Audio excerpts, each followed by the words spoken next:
Welcome to the Sisterhood, everybody. I am your host, Michelle, and my co host, Hi, everyone. I'm Rochelle from Chicago. Welcome, everyone. Welcome, Janelle. well, and Thank yes, you.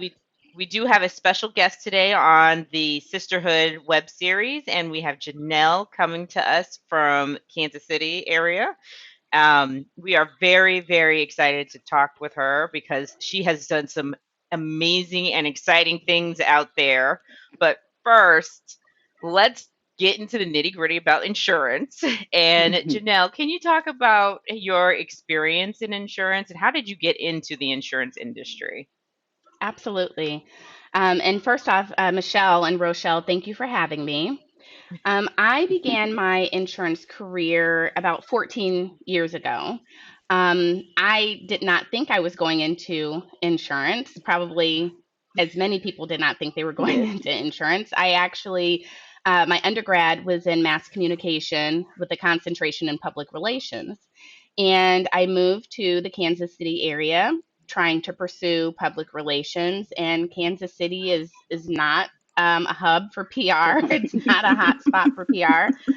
So after college, I was having a difficult time um, finding a job in PR here, and I had a friend from college that worked at an insurance company, and she was telling me how great it was and talked about the career options and the stability that she had. And I'm like, okay. So I just started looking for jobs, entry level jobs in insurance. And I landed my first job as a claims professional or a claims Yes, sir. adjuster. And I was handling auto claims. And I was a trainee and I went through all of the training. And 14 years later, I Here am we still are. here. Well, being an auto adjuster, my sister was a work comp claims adjuster, and then she pivoted to the exciting world of culinary, which is a bit different. How was it starting as an auto adjuster, like starting from the beginning? How was it in claims? Ro and I are in underwriting, so we don't necessarily have that exposure or expertise. Hmm. Exactly. So if you could Sure, talk about your experience, that would be great. sure. On the one hand, it was very exciting just to have my first real job outside of college. So A that was the paycheck. first thing. And, yes, a That's that paycheck. paycheck. Right. Getting my paycheck, I thought I was making a lot of money at that time. And Coins. little did We I all, know. girl, we all did. We all did. Little did I know. So that part was good. Having a job, having the benefits, getting up, and I was always excited to dress up and get up and go to work. And I worked in an office, so I thought I was grown. I thought I was a big girl because I had to dress up and go to work every day. So that was all a very novel experience. It was very new for me, and that was exciting. The job initially was exciting because I just love to learn new things. And anything that they threw at me, I enjoyed at the beginning. So being an auto adjuster at that time, because things are a little different now, but at that time, at least for the company that I worked for, you did everything. Mm. So meaning you took the statement, you went and wrote your own estimate, Oh, wow. you negotiated estimates with body shops. Sometimes you were getting under cars. Sometimes you were going to Hmm. a scrap yard. Uh, you went and picked up your own police reports to get the Oh, accident wow. report after the Oh, auto wow. accident. So yeah, so I did everything at that time. And you did all of it yourself. A lot of companies now separate those Those. responsibilities for auto Hmm. claims. So you Okay. have outside adjusters that inspect the vehicle. Then you have someone inside that To manages the adjust it. rest of the Hmm. claim. But at that time, we did it all.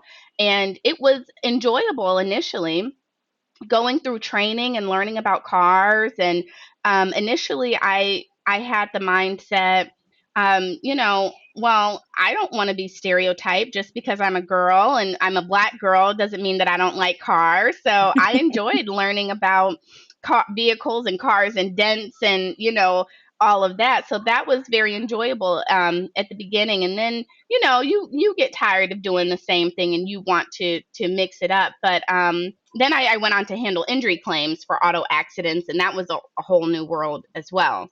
Oh, how was that different? The injury claims. Yes, so that is different. Auto insurance is interesting. It's different when you have personal insurance and you are handling a claim on behalf of your insured is the person that bought the insurance that you know that took out the policy, and so it's their vehicle. So you are often dealing with someone that is without a vehicle. So imagine being out without your mode of transportation. Imagine being injured, or if you unfortunately hurt someone else. So there are a lot of things, and people don't often understand insurance. They let people borrow their cars, and they don't realize that insurance follows the vehicle, not the driver. So, you let your friend borrow your car and then they get into an accident and you wonder why there's a claim on your policy. So it's very interesting having those conversations. And dealing with the injuries, especially because, and again, so I don't know how things are done now, but at that time we were going into people's homes Oh, to wow. talk to them about their injuries. And Oh. that can be scary, especially if it's not your driver, if it's not your policy holder. So when you are going into someone's home because your policy holder hit them and they're hurt, you're the adversary. You are going into the situation trying to negotiate a settlement with them, like, here, I'll offer you this much, for your injury, and you're like sitting in someone's house, Right. like, so that was interesting. How is it doing this personal injury, well, the auto injury side, as a Black woman? Because I've heard many horror stories from claims, Black women in claims, and interested to hear Yeah. if some of the pitfalls, unfortunately. For the most part, I would say that I did not have a bad experience because of being a Black woman. For the most part, there were a couple things here and there. I had a customer ask me over the phone, "What color are you?" Oh. And I was like, "What color am I?" And they were like, well, and I don't remember quite the context of the conversation, but something I said, because I guess I don't sound Black. So the customer, but it's Oh, something boy. I said clued them in, like, Mhm. oh, she might, be a little melanated. Who is this on the other side of the phone? What color are Melanated. you? And I'm like, well, that doesn't matter because I'm here just to handle your claim. So, but for the most part, I would say I didn't really have too many obstacles, I don't think, for being a Black woman. Now, just being a woman in general, when you go to the body shops, Right. They're not and looking. you are trying to They don't take you they are serious. looking at you, especially you show up in heels, Oh. and I'm like, oh no, honey, I'm still crawling under this car with these 3-inch heels on. So, but they, call you honey and sweetie, and they talk down to To you you. because they think that you don't know anything about a car. When you are trying to, so just a small bit of information about writing an estimate. When you go out and write an initial estimate, you write for what you can see. Um, Sometimes when the vehicle gets into the shop and they start taking things off, then you realize there's additional There's something. damage behind what you could see. And so you have to write supplements and that sort of thing. But some body shops will inflate the estimate. So when you're talking to them about why do you have this or why do you have that, and certain line items on an estimate include other things. So, if you are repairing a bumper cover, sometimes depending on what you're doing, it includes also the labor to take off that bumper cover. But then they add another line item, for tear down, and you're like, that's included over here, and they think that you don't know. So, and I never got the impression it was because I was a Black woman, but just more so That it's because a I was a woman. woman, period. So, question for you: Dealing as with you're autos. walking into these auto shops, and you mentioned like I'm wearing 3-inch heels, did you change how you dressed when you decided? No. Like after a couple, okay, no, you're like, look, this is I'm coming with my gear on. This is what I'm wearing: 3-inch heels, pencil skirt, whatever I'm gonna wear. You're gonna accept it, and I'm gonna do my job. Like, okay, no problem, because I could, Hmm. definitely think about experiencing as a woman coming into an auto body shop with men, in the sense of like, sexism, like you said, them, Oh yeah, big. kind of discriminating Yeah. because you're a woman, you don't know what you're doing. They talk down to you, don't give you your respect as you walk into the room. And then do you feel like you have to then reprove yourself every single time you go to an auto shop? Like, I know what I'm talking about. This isn't the first time I saw a damaged Yeah. vehicle. I did not change what I was wearing. Sometimes I did feel like I had to keep proving myself, but as you Hmm. build a rapport with certain shops, because you'll frequent the same shops, Hmm. regularly, and you will build a rapport with them, and you do unfortunately have to prove yourself. But once you do, then the relationship is okay. I've also had, situations where I've gone to a body shop and I've had no issues. I don't want to make it sound like every shop I went to, Right. there was a problem. But I've had guys. I go to the body shop. They'll pull over, a rug or a towel or something, so for me to kneel down and look under the car so I don't get dirty, and so every shop wasn't bad. Mm. So you went from the auto body claim to then the personal injury to the injury side of the auto. Right, Well, and and then work comp. now work comp. Yes. So yes, let's talk about that transition. So the first insurance company I worked at, I was there for about 3 years. And then I came to my current company that I've been at for about 11 years. And when I came over, I was still handling auto claims. But at that time, that's when things started to become a little different. There was that separation with the adjusters being outside, I was inside. Hmm. Even handling the injury claims, they have separate people that handle the injury claims. So I first went to that transition coming to my current company, and then after doing auto for a while, I'm like, you know what? I want to learn a different line. I want to do something different. And so I moved into work comp, and I was a work comp adjuster for a while, and then a work comp unit manager. And now I'm on the product side. So I am a claim product manager for work comp product, but that has, you know, been over several years now. But the transition from auto to work comp was a great one. I enjoyed work comp. The pace of a workers' compensation claim is very different.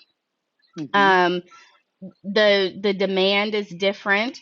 The stress is different Different. because auto claims, as I mentioned before, you're dealing with someone that doesn't have their primary mode of transportation. So that means you can't go to the grocery store, you can't take your, you can't go to work, you can't take your kids to school. There are a lot of Hmm. challenges that come with that. People are calling you because they're trying to resolve their auto claims. The life of an auto claim is very fast. Mm. When you think about workers' compensation, on the other Over. hand, some of those are drawn out because you're thinking about the human body healing and Hmm. recovering. And so those claims sometimes take longer. And not that you don't have people reaching out to you, because, of course, people are out of work, but it's a different dynamic because sometimes you have people that are very eager to get back to work and they're trying to resolve their injury claim, and then you have other people that are not so eager Taking a to little go back time. to work. Absolutely. I think Little I vacation. always told our work comp folks at the carriers I worked at, I don't envy you at all, because you're looking at that. Like, I would just be like, sure, you can have it. You had, you fell off the ladder at work. Sure. How much you need? Like, but I've heard them negotiate. Like, sometimes it's, hey, this person's injured themselves and they can't go back to the job that they used to do because of the injury. Now we're going to pay for them to go Hmm. back to school to get a trade, or come, in that discipline. So like you said, it's a lot of, the time cycle is longer, and the complexity of the process is longer too. And then I know you guys hire investigators to come out to check to make sure people are, hey, you say you can't work but you're on the golf course. maybe, things of that nature. So I always Right. find it very interesting, like the investigative part of it, like, oh, put somebody on them, right? I just want, because I watch investigative TV all the time. But at the same token, thinking about someone's life and their livelihood and them being actually injured and not being able to perform, bring in, their salary from that piece of it. For me, I was like, that seems a little depressing. That's not a line I want to even get into from that piece of it. But you've done such a great job and transition your career from the auto side to the injury claims and now to the work comp side of the house. So that is very interesting in that transition. And how did you make those transitions? Was it just like, hey, I saw a job posting and I'm going to go for a gig? Or did Mm, somebody tap you and say, hey, I think you'll be great for work comp? Talk about that a little bit. mm, Sure. So in the building that I work in, we have representation from all of the lines that we manage. So, Mhm. work comp, auto, GL, property. So, you see people, you interact with people, and being involved in extracurricular things. We have like ERGs, I would say. And when you are involved in some of those things, you meet people from different business lines, from different areas. And so finding out where someone else worked and you're like, oh, what do you do? And I just, I'm curious. I always like to hear what other people are doing, especially because the company that I work for is very large. Mhm. And I did not know before starting my insurance career how many options there are in insurance. mhm. So, like, even now, when I tell people, people say, "Oh, what do you do?" And I say, "I work for an insurance company." And they say, "Oh, do you sell insurance?" And I'm like, "No, there's like 5 million other jobs other than Jobs. selling insurance." And And personal so, Very lines. true. yeah. And so then they say, "Oh, well, and someone that might know a little bit more might ask, do I handle claims? No, not anymore. Are you an underwriter? No. Well, what do you do? So, um, but back to your question. So I was curious and I asked questions because I saw people in my building that worked in other departments that I didn't work in, and I did desk alongs. I said, hey, can I come and sit with you and, just observe and watch and ask you Oh, questions about what you do? And that's how I gained some familiarity with work comp. And then I would look for postings, when they would become available Mhm. or someone would tell me. And I did not get into work comp the first time that I applied. Mm. So, you have to persevere and you have to be diligent about what you want. So, I applied the first time. I didn't get it. I was disappointed, but I applied again and I got the role the next time around as a work comp adjuster. So talk a little bit mm. about the Oh, that first, that yeah, the first time you applied for work comp. What was it that you needed to do? Like, was there a skill set deficiency? And then how you overcame that if that was the case. So just curious there. There were a lot of things that played a part in that. But what I will say, um, taking accountability and ownership for my own work, at Hmm. that time, I was getting tired of auto. mm, And I felt like the inventory and the workload was not manageable. It was so much work. We were working overtime. It was just a lot to do. But my attitude about it, I just felt very blah about the Mm. work. And I, even though I was working hard, but I wasn't doing everything that I could do because I was like, you know what, I want to get out of here and I'm done. I'm over it. Hmm. And I had a mentor at that time that gave me some very hard advice to receive at that time. You can't go somewhere else if you don't have yourself in order right now.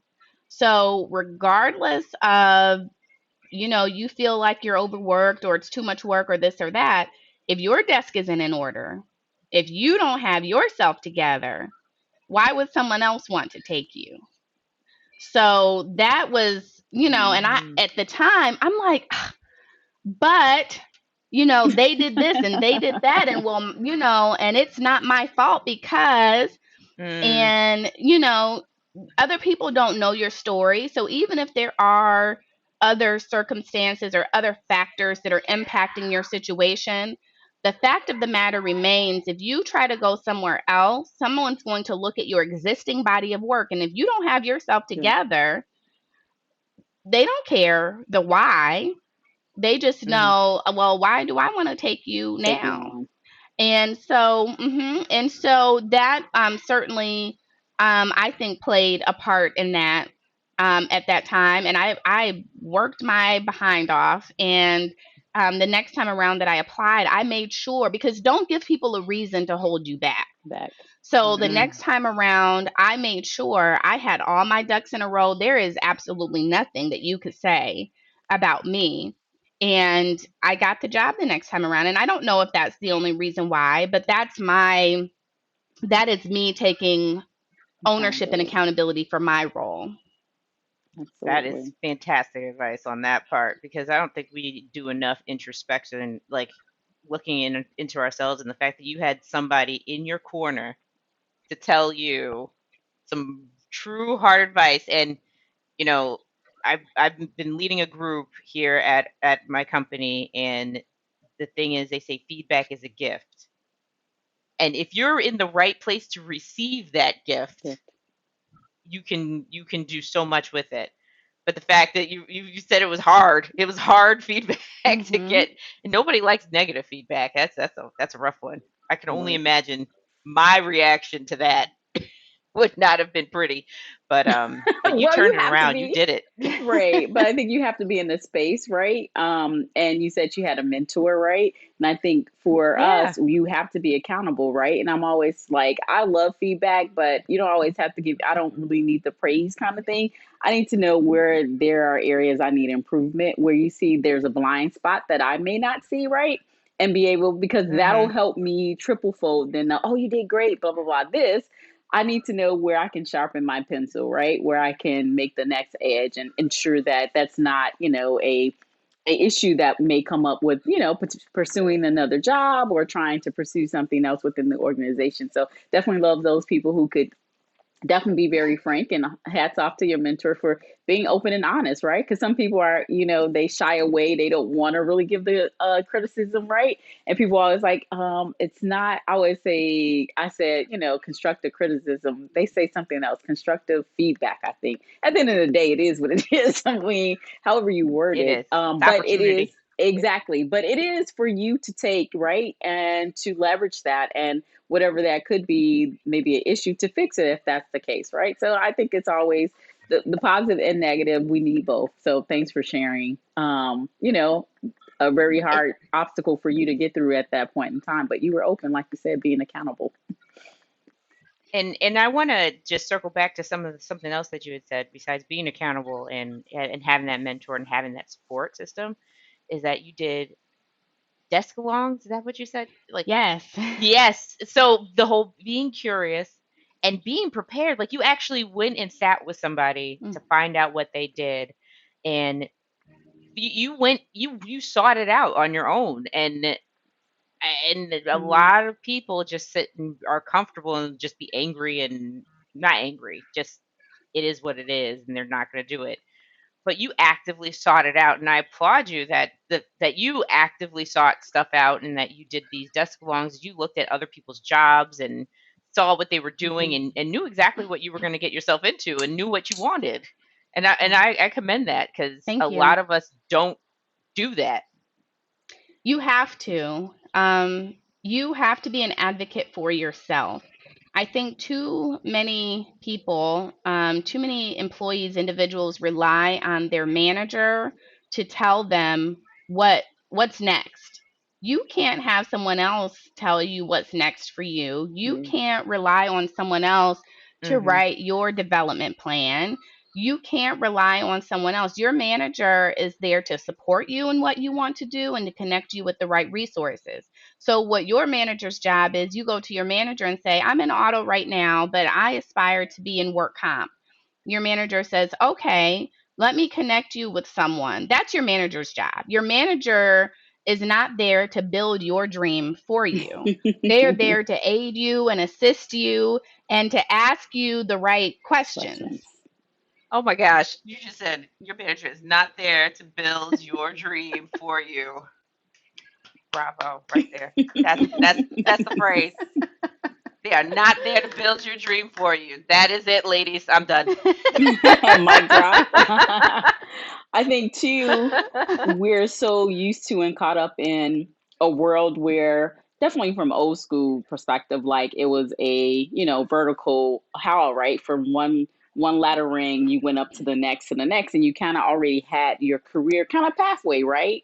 I think, after definitely 2008, at least at a company I was, they restructured and it was totally different, right? So you didn't have a clear path. And Mhm. that makes really good sense when you say, Janelle, about having your plan already in order and you speaking to your manager, like, these are the things I want to do next, or this is the ultimate job that I want to do in the next 2 to 3 years. And your manager being an advocate in helping you guide through that. I know a lot of times in my managerial positions, I will always talk. I think I'll probably talk more about what you want to do next to, staff as opposed to their day to day, right? And they always look at me so curious, like, Mhm. I said, well, I want to know when I'm in certain rooms, if you spoke about something that you wanted to do, that I know who could help you get to the next level, right? That's my job, right? You're here for a job to do. I expect that to be done. I'm not babysitting people, right? So though day to day operations should be done, but it's for me to help you get to your next level. And I want to ensure that I'm able to do that, as well as ensure that if you're not ready, that I give you that feedback to help you get ready. So on that Hmm. note, but yeah, so Absolutely. So Janelle, so we got from auto, we got to work comp, and now you are product. in Now, product. yes. You're gonna have to explain this to me. Yes. So now I am a claim product manager and work comp product. Product serves the line. So you think about workers' compensation insurance as a product that Hmm. we Mhm. offer. You think about auto insurance as a product we offer. When you think about the claim professionals, they are providing service on a Hmm. claim for a product, but someone has to manage that product. Someone has to make sure that the claim professionals and people in the field have the tools and the resources that they need to support that product. So Mm. in product, you have people that have various responsibilities. I would say I would put people in one bucket that support the technology. So people that actually build the tool, the Oh. platform that the claim professionals are using Oh, okay. to manage the claims, enhancements that need to be done, system enhancements. So I would kind of put that technology in one bucket. And not only just that the claim professionals are using, but even injured workers. So, external facing things that they are using and that they are engaging with their claim professional. Then I would put another bucket of field engagement, I would say. So people that work in product that engage with the field. The field, when I say Hmm. field, I mean the claim professionals, their unit managers, their directors, their AVPs, that whole leadership that sits in a claim office. There are people in product that are dedicated to connecting and being a liaison to the field and making Okay. sure that they have what they need, getting feedback from them. Also, the field gets evaluated. Each office has a evaluation to, make sure that we are keeping a pulse on the health of the business. So we're looking at all of that. You also have people in product that do all of the analytics. So if you are a numbers person, there are people that look at Okay. the numbers, they are doing projections, they are, providing reports, and they are analyzing data. And then what I do when we have in workers' compensation, our customer is the employer, right? So we Mhm. have these companies that are looking for insurance so that if one of their workers gets hurt, they are covered. So sometimes we have employers that want specialized services that are outside of our core product offering.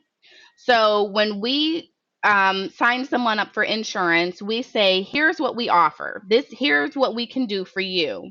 And sometimes you have employers that say, well, that's great, but I want to do this over here instead of that. And I want to do this and I want to use this person instead of that person. Mhm. So, attorneys, for example, we have staff attorneys in house. A customer might come and say, we don't want to use your attorneys. We want to use this outside firm over here. So those are deviations. And so part of my job is to review those requests when a customer wants to customize their Their service. product.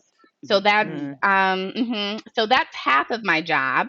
Um, half the other half of my job, I would really say, is I serve as a liaison to our fronting carrier partners for our TPA arm. So my current employer has a subsidiary, which is a third party administrator, and which means that my company handles claims that are Mm. written by another company. So some other Okay. company, it's their paper, they wrote the policy, but we are providing the service. Service. And so to maintain those relationships, I work to communicate with the various partners. It's several companies that we work with that they all give us their business and say, we want you to manage the claims. And we work with them to maintain those relationships. I help to facilitate requests. I have to work with a lot of different business partners on different things, both on the first half that I was explaining about managing those unique requests that we get, and also as being a liaison for our TPA, having to work with legal, having to work with our perhaps underwriting, having to work with our investigative services, so there are a lot of different people that we work with to help manage those relationships, help facilitate different requests that we have come in. And all of those carrier partners, they audit us. So that's another big part, is we are agreeing, because they're not our claims, we are agreeing to manage the claims to their standards, Standards. and they audit us on that. So that's another Mm. big part of my job as well. Wow, this is a very complex part that, well, we don't have the exposure. Both Rochelle and I don't have the Well, exposure to, TPAs I and do. I am very, very happy. Oh, please, you Right. don't got that. I did. I used to underwrite TPAs. I mean, I did. We declined all of them, but we used to underwrite to them sometimes, and then managing programs as well. So some exposure, not doing the day to day operations. some Absolutely not. some expo. Don't try I'll to I'll take give you away that from one. I'll my give you that one. experience, Michelle. You went to audit, so you always gonna be on the dark side of things. Ooh, so I get But like that. telling our viewers about different opportunities within insurance, because that's part of the issue that we have, is that we don't know what is out there, and we work at these. There are so many carriers out there. There is so much that's going on that you do not have to actually touch a policy sometimes. Exactly. That's Exactly. absolutely right. There are a lot of Question. career Mhm. opportunities, and people don't always realize that. As I mentioned, if you're into numbers and you want to work in That's actuarial or real. analytics, we have that. If Hmm. you want to build software, if you are an attorney, if you are a nurse, we have nurses in workers' Work comp. compensation. So We right, have yeah. a medical director, that is a doctor. So, people don't think about that even, the job opportunities that are in the in the medical field that we have at an An insurance insurance company. company. The possibilities are vast. So, Yes, question they are vast. for you regarding the possibilities of vastness, right? Because insurance is a huge like sea. And I think sometimes we're like really on the lakes and streams and we don't see that sea and that sea of opportunity there. You talk as you transition your career throughout, talk a little bit about the importance. Do you think it's important? Because you had claims experience from the work comp side and auto side before you stepped into your role. So, and the question is basically, do you think it's very important to have that background experience, or can you say, hey, you could be outside the organization, have some, tools that you could bring to the table and some, other experiences through other carriers and or other different professions and bring that over. Talk a little bit about that because I think we talk about that topic too as well. Sure. I would say that having that background experience, it's never not helpful, right? That is Right. always going to help you to have that experience. But I also will say that you don't have to have it. Does having that background experience make it easier for your Yes, transition? yes. Absolutely. So coming from the field and going into Hmm. product, made for a much easier transition. Going from work comp claims to work comp product made it easier. If I tried to go to GL product, for example, the transition would probably not be as smooth. Could I do it? Sure. Hmm. So having that background experience is always going to be helpful. Do you need it all of the time? No. What I do want to make sure I say, and is very important, don't underestimate your transferable skills. Skills. People, start going down a path and think this is what I have to do, or I'm stuck here. You can make sure that you find a way, and if you don't know how to do it, find a mentor or someone that can help you phrase your skills so that they relate to another job, because I guarantee you that everything that you are doing relates to something else. So don't get in the mindset of like, oh, I'm only in claims. Well, no, you are a Mm-hmm. relationship manager, you are a project Sure. manager, you Mhm. are, a Mm-hmm. leader, so think about those things. Think about the skills rather than the role. So that's what I Gotcha. would say, is just to focus on that. Skills All rather right. than the role. Thank you for Jeez. that. That's right, exactly. Focus on the skills rather than the role. I think as women, we focus a ton on the role and we got to check those boxes. Mm. And then if there's an area in the box like, oh, I don't have that skill set, we kind of go like, oh, well, let me work on that and I'll come back to it or I'll reapply. So, I mean, I have a question too with regard to applying for a role, right? What would your advice be for those who may see something online, right? And they're like, oh, I got 30% of this. I think I'm missing 70%. Uh, Should I apply or should I not apply? What's your advice? I would say to apply. So a lot of times, and research says this is just as an anecdotal, white men will No, you said have this. four Janelle out of said this. 10 white men will have 4 out of 10 of the right there. qualifications, and they will go for it. Black Hmm. women, on the other hand, we're like, let me make sure I have 11 out of the 10. 10. So I Right. say, don't sell yourself short.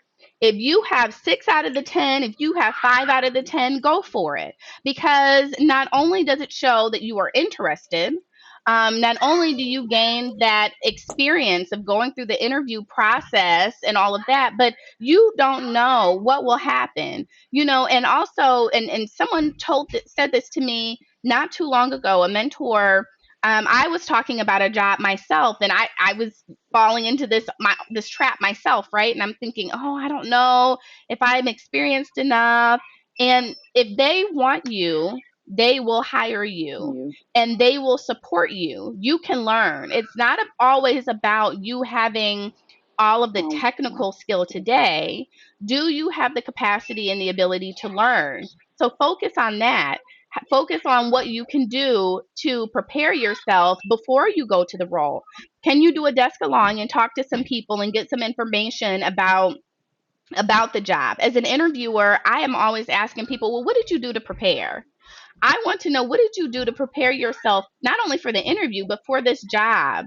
What are Mm. you doing to get yourself ready and give yourself a leg up before you walk into this role? Can you volunteer and help on a project? that, You don't have to work in that department. You can ask, do you have the capacity for me to help on a project? Or even if you can't do any work, are there meetings where I can just come and observe? That's Mm. right. always valuable as Valuable. well. So I don't sell yourself short if you think that you don't have all of the qualifications. Other people are applying, so you should To apply apply too. to. Well, thank you. That's some great advice. Mm. I think too, even going through the interview process, and maybe you don't have everything that's on the bullet point of the opportunity, you learn a lot too, right? You kind of get the intel of learning what they want, what they're looking for, kind of thing. And then even if you don't get the opportunity this time, it could be a potential opportunity for next time, or they may see you and say, "Hey, I think I have a role for you in XYZ," right? And I think you spoke to the whole thing of you don't have to know everything, but the support, the valuable, if you're going to get the opportunity and maybe it's 60% of things you don't know the other 40%, asking for the support is very critical. And I think that's important as a person joining a team and saying like, hey, I'm short on these areas or I have no exposure, but I do need your support. I think sometimes we get into positions we don't ask for the support, and then you're left off to your devices, and then that becomes a issue because you are not supported, right? But you didn't ask for the support, Mhm. so how would they know you need the support, right? They might say, well, you'll get it, you'll figure it out. So I think that's very That's valuable. very true. And that way you'll be more of a risk taker, right? Because I think for us, we're like, we have to know everything, because if we don't know everything, then that one spot, then we're going to be out of a job potentially, right? It could go bad real fast. Well, and I just want to point out that actually doing the interview gets your name out there if you are looking to move, because if you weren't interviewing before, how would they know about you if you Too. didn't put yourself out there? Right. If you wait until, you feel like you're 110% ready, they might be looking at you and wondering, well, where have you been? This is All my this first time. time hearing about you, or, Yeah. you need to get on people's radar. Hmm. Yes, exactly. So I want to pivot the conversation because I do want to highlight something that Jenelle has done, and it's been an amazing time. And being a member of this particular organization myself, I literally have no idea what goes into starting a branch and arm of an organization. So Jenelle, I applaud you for starting the Kansas City branch of the NAAIA organization. And NAAIA, for any ladies who do not know, they should join, is the National African American Insurance Association. And so I would love, Jenelle, for you to talk about going through the process of starting it. And both Rochelle and I thought that because it's national, it was national that every branch had one. Every city would have Clearly, we were educated on that one. So, how was it starting it? I can only imagine the amount of work and support that you needed, and and how why did long you that feel it took. was important to bring Naya to the Sure. Kansas City area? Mhm. Sure. Sure.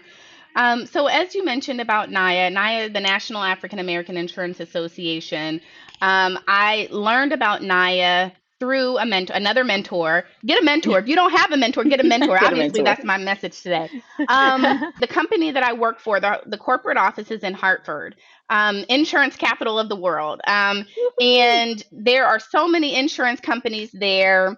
Every time I talked to my mentor, she was telling me about meeting all of these different people. She was going to this meeting and that meeting, and oh, I have a conference to go to. And I'm like, what is this, NAAIA? You always have some event, because NAAIA has a very large chapter and presence in Hartford. And so that was how I first learned about it, was when I would travel to home office.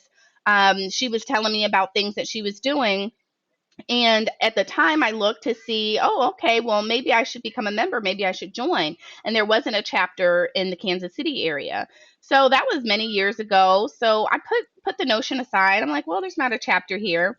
And I don't know what in the world possessed me to ask the question. I reached out to Naya, and I was just curious because I didn't see any information on their website about starting a chapter. So I reached out and I said, hey, what would it take to start a chapter? I just curious about what it would take. Well, you all know the person that asked the question. Yep. Yes. Get the And carrot. so, You yeah, got so I just wanted to know what would it take and what was involved in chartering a chapter. And here I am now, having chartered the chapter, now serving on the executive Mhm. board as the president of the Greater Kansas City chapter of NAIA. So it has been a journey, but I learned about it through a mentor, and Mm, just very very passionate about the benefits that it could offer here in the Kansas City city area. area. Congratulations, Thank sitting you. there as Absolutely. the president and starting Absolutely. a whole chapter. Look at that. I Look at know. that. And that was additional work, right? I mean, that's a lot of additional extra work that you're doing that's not in your 9 to 5 day job, right? from that piece of it. Mm-hmm. That's But I right. think for you, you probably take it as, oh, that's an additional skill set that I have that I could put, towards resume that I could leverage when I'm Mhm. interviewing for something that I really want from that piece of it. And Michelle and I both were like, I'm like, there's no chapter in Kansas. Like I thought it was national. Like I've always, well, I mean, of course, I've said in Chicago my whole career. So for me, the access has always been there. But that is awesome that you're bringing NAAIA to Kansas City. It's going to be a very fruitful endeavor for you and the rest of the people in Kansas. So I look forward to definitely hearing more about you guys. And definitely, if there's an event or something, I'm not too far from you. I'll definitely come down and partake and kind of meet some folks Mm-hmm. out there as well too. Absolutely. Thank you.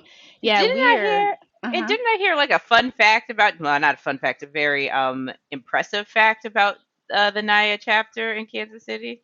What's that? Oh, Mm. I didn't know that you were like one of the fastest growing first I chapters. I don't know that we are the fastest.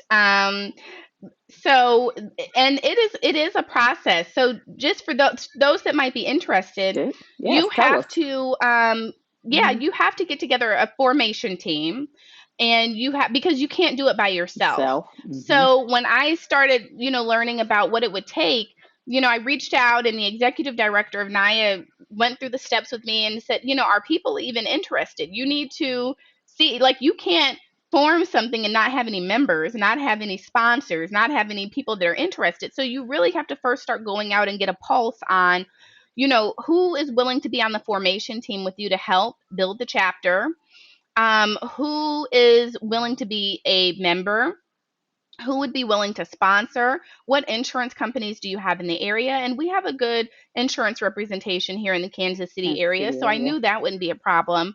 But I just started asking, and this is again why it's great to network and have connections. I just started reaching out to people and say, hey, do you know about Naya?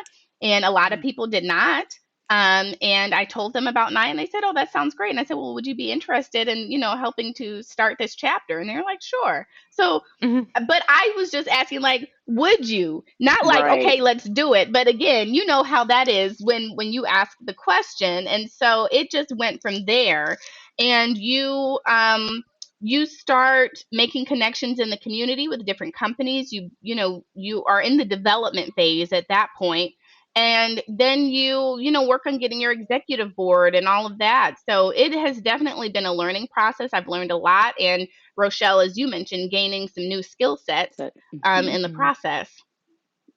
Absolutely. Hats Mm. off. Hats off to all the people who do all the hard work. Yes, It's really yes. hard starting stuff from scratch. But it looks like you built a great team to help you get it off the ground. So that's going to be very exciting from that piece of it. And like I said, I learned something new today because I thought it was a chapter Yeah. in every state, at least at minimum, like from that piece of it. There are, I think, 21 chapters right Oh, now. wow. Okay. So there are chapters across the United States. There are just not chapters in Chapters in every every state. state. So if you are so inclined and are interested, there are Mhm. certainly opportunities in other markets. And if you want to learn more about NAIA, go check out the The website, website. Absolutely. NAAIA.org. Yes, and we'll Absolutely. link Naya. Naya in this web series for if anybody is interested, because we are here at Sisters Insurance. We're here at supporting any black insurance organization, because we we we are a small enough community. We need all the support that we possibly can get. But yeah, oh my goodness, this has been a great conversation. So I got out of this conversation that you need to have a mentor. Accept that Important. feedback. Be important. Go do your research. Hmm. There are so many opportunities within insurance, and there's this a whole world that I am not exposed to on the claim Right. side, which is learn. Do you have any other advice that you can give to somebody starting in insurance, or even not, maybe just in college? Yeah. For those that are in college and perhaps you haven't considered insurance, I would say to think about it. If you are earlier in your college career and you still need an internship, do an An internship at internship an in insurance insurance. company. And a lot of insurance companies, ours in particular, has a rotational program. So you can get a taste of different departments and different areas of the business. So if you don't know anything about it, I would say reach out. Don't count insurance out as a viable career option. So that's my advice to those in college. If you are already working in insurance and you're just starting your career, or even if you're well into your career, To a because there are a career. lot of people that stay on one track and you step out of your comfort zone. So, If you are interested in learning more, there's always something new for you to learn. Um, I am a learner. Learner is one of my strengths, one of the things that I like to do. And if you are a learner and enjoy learning new things, there's always another area of the business that you can tap into, and the landscape of insurance is changing.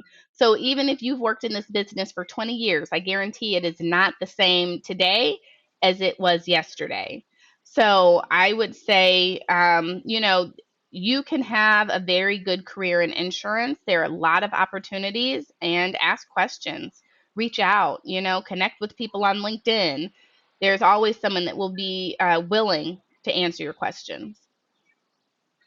Fantastic advice. absolutely great advice. Thanks so much, Jenelle. I think we'll definitely have to invite you to the after sisterhood to kind of talk about mentoring, because I know you mentioned you like at the time that was my mentor. So it looks like over your career you've had different Oh, mentors, yes. probably at different stages, and kind of want to unpack that a bit and the importance of not leveraging your mentors and what that looks like and what those relationships actually are. Because I think sometimes we only have one conceptual idea what a mentor is. It's like Hmm. you get birth and then you have a mentor and they follow you through your whole career, Oh, and they're And and that's not mentors. always the case from that piece yes. of it. Oh, Yes. that is a whole nother segment.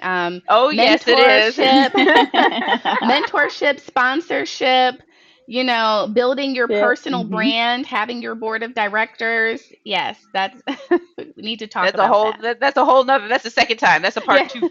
part we're two. gonna have we're gonna have part two here. Right. Part two, absolutely. So for those folks who are in Kansas, definitely reach out if you're interested in NAIA. Go take a look at it on the website. Like Michelle said, we'll definitely load the link to the website so you'll have access. But it's a great organization. Definitely, I've been privy and part of Hmm. it from that perspective, and enjoyed my Mhm. time at NAIA and what they bring to Yeah. the Me, table from that Yeah. me too. perspective. Kansas I've or been. Missouri, both we are servicing both sides of the state line for the Kansas Both City sides. Okay, metropolitan grand. area. Okay. Okay. Hmm. Yes. Hey, And thank you, yes, Jenelle. thank you, Janelle, and thank you everybody who's come to watch our web series, The Sisterhood. And we see you, we hear you, we are you. Remember, We are yep, you. like, comment, and subscribe to our page. And thank you again, Janelle, for coming and talking to us. Thank you so much for Absolutely. Thank having me, you. Michelle and Rochelle. This has been great. Thank you. Thank you. Thank you.